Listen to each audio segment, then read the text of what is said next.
Hey, this is Dr. Linda Davis, and today I want to walk you through Morningstar.com. We use Morningstar.com to get the financial figures for a certain publicly traded company.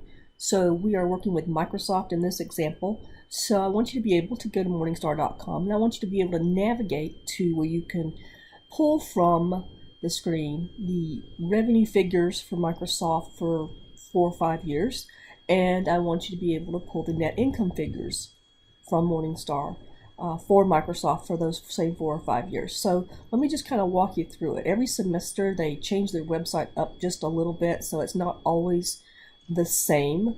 So let me just walk you through.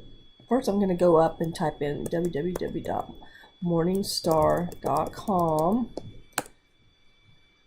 pretty much just like it sounds. And we have a search box, of course, over on, in this case it's in the top left, and we're searching for Microsoft, okay?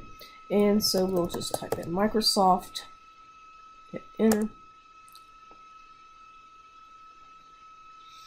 Brings up Microsoft Corporation, but what you see initially really is of no value yet. You've got to go down to where it says financials. That's one of the tabs shown here.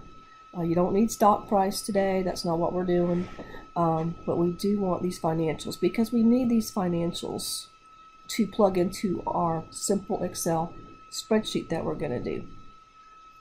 But this video is just about navigating Morningstar. Now, as I go through when the financials pop up, you have to go down to the right section. We want to go down to the income statement part. Not the balance sheet, but the income statement. It lights up when you drive over it, and just click on that. And it looks rather big here, but there's only 2 lines that you need to concern yourself with. Total revenue is up here. It does give it to you for looks like 2015 to 2019, so that's a nice trend. Another thing I want to point out while we're at this part of the screen is that you may see these figures and go, well, what's that really mean?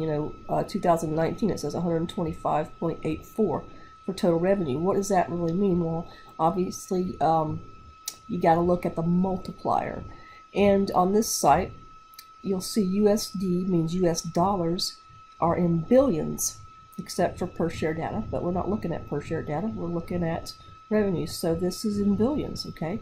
So don't let the big numbers freak you out. It's just knowing how to read it. So for 2019, that's $125 billion, roughly, okay?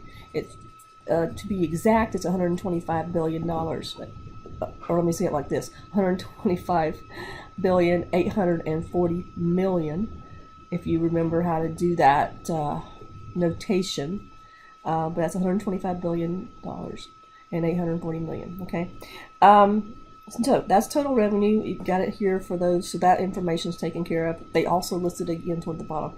The other line we need is net income, and they've kind of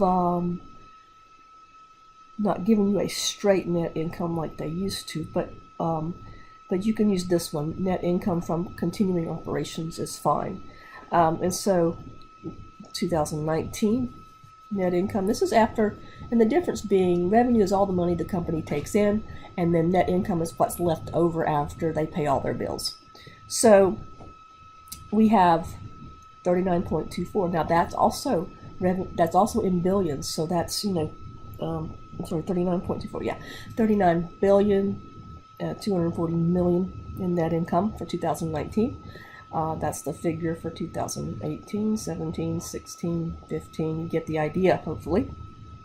Okay, and just to make it a little easier, this reported total revenue that you see down here, those are the same figures that were above for total revenue. So you can just use these if you want to, grab those figures at the same time and put them into your Excel spreadsheet. So that's how we're navigating Morningstar for this semester. Thank you for your time.